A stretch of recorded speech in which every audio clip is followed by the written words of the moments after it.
The word shepherd was a synonym for a selfless love, for serenity, for commitment and sacrificial service. How beautiful are the feet of those who bring good news.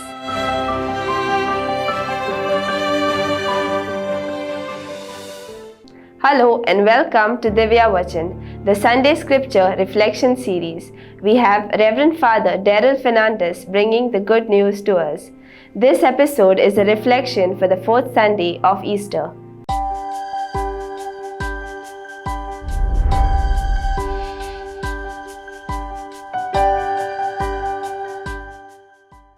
A reading from the Holy Gospel according to St. John. Very truly I tell you, anyone who does not enter the sheepfold by the gate but climbs in by another way is a thief and a bandit. The one who enters by the gate is the shepherd of the sheep. The gatekeeper opens the gate for him, and the sheep hear his voice.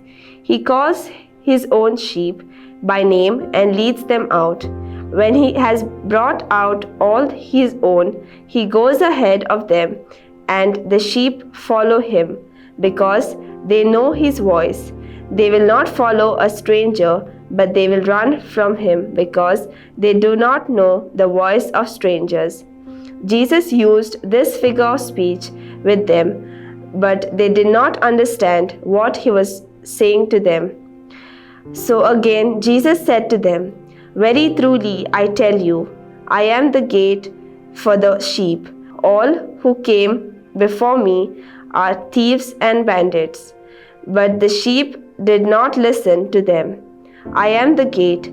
Whoever enters by me will be saved, and will come in and go out and find pasture. The thief comes only to steal and kill and destroy. I came that they may have life and have it abundantly. Dear friends, today's gospel passage is one of my favorites, and it's very dear to me. I somehow take consolation as being a sheep and Jesus carrying me around his shoulder. I have also spelled out my priestly theme based on the imagery from today's passage, Jesus the Good Shepherd. Well, today is Good Shepherd Sunday, and both the Old Testament as well as the New uses the image of a shepherd and his flock to describe the unique relationship of Israel to God and the Christians to Christ. And the Gospel today brings out very imperatively Jesus as a good shepherd, as he himself declares in verse 11, I am the good shepherd. The context is, Jesus was not talking to his fellow followers. He was actually addressing the Pharisees. And we know that they were all accusing him of being from the devil because he healed a blind man on Sabbath. And in his defense, today Jesus says, well, I'm not from the devil, but that he was a good shepherd. He is not like the hired hands who collected their pay for watching the sheep and abandoned them in the time of need because they didn't really care for the sheep. But he says, I am the good shepherd. Let's understand, dear friends, what does being a good shepherd mean? For a long time, the Jewish people had used the good shepherd image for God, and it goes all the way back to Genesis chapter 49 verse 24, which says that Joseph was saved by the mighty one of Jacob, by the shepherd, the rock of Israel, the God of your father. Such imagery was then even used by Moses, Isaiah, Jeremiah, Ezekiel, Zechariah, and of course David in his psalm, and the most beautiful hymn that we sing even today, the Lord is my shepherd, there is nothing I shall want. But at the time of Jesus in Palestine, the word shepherd was a synonym for a selfless love, for serenity, for commitment and sacrificial service. Hence, Jesus selects it as the most fitting term to denote the life and mission. The prophets pointed out the main duties of a good shepherd. Firstly, the good shepherd leads the sheep to the pasture, provides them with food and water, and protects them. In Palestine, the shepherd went in front and the sheep followed them from behind. Secondly, the good shepherd guarded them, not allowing them to be lost in the desert or become victims of robbers and wild animals, a preventive vigilance. Thirdly, the good shepherd goes in search of the lost ones and healed their wounds. And fourthly, the good shepherd was ready to surrender his life for his sheep, a redemptive vigilance.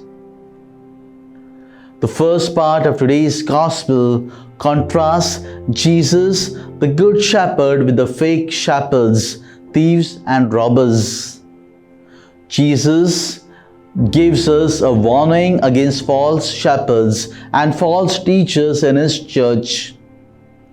Jesus' love and concern for each one of us must be accepted with trust and serenity, because he alone is our shepherd and no one else deserves our undivided commitment.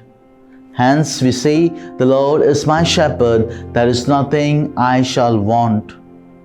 And as a true shepherd leads his sheep, giving it food and protection, only Jesus, my dear friends, the good shepherd, provides for you and me, protects you and me, and leads us to true happiness.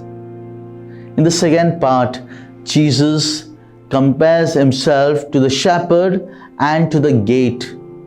The first title, the shepherd, represents his ownership on us, because Jesus is the shepherd, he is the true owner of his sheep. The second title, the gate, represents his leadership. Jesus is the gate, the only way. He is the one mediator between God and mankind. And all must go through him, through his church, in order to reach to heaven. And by identifying himself with the sheep gate, Jesus gives you and me the assurance that whoever enters the fold through him will be safe and will be cared for. Jesus is the living door to his Father's house. It is through Jesus, the door, that we come into the sheepfold, where we are protected from the wolves of life. There is safety and security in being a Christian, in being a part of the household of faith, in living with the sheepfold of Jesus.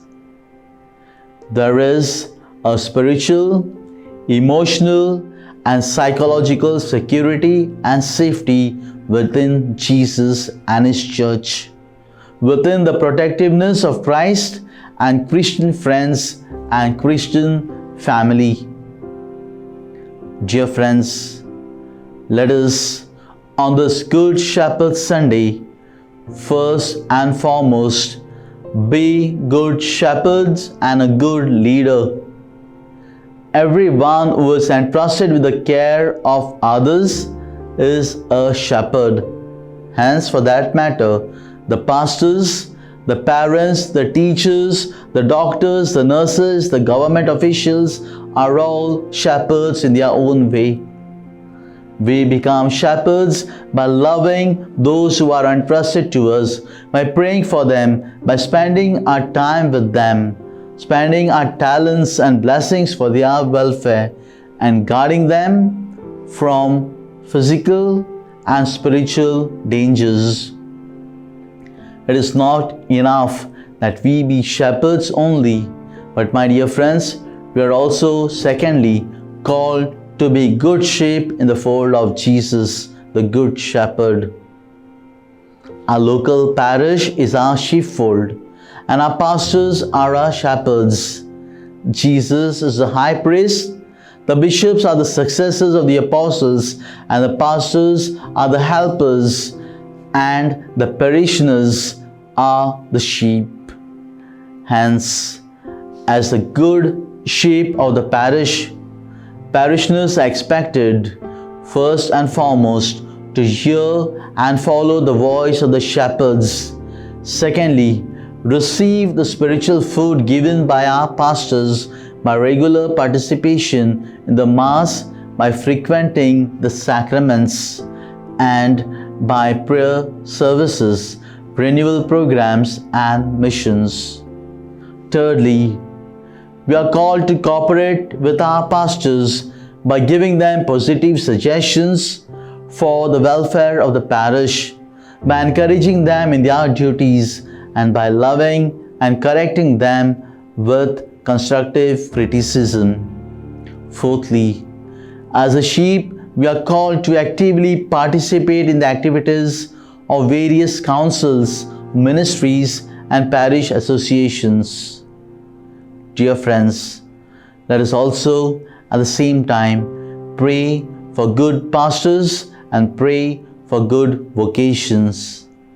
Wishing you all a fruitful experience of our Good Shepherd.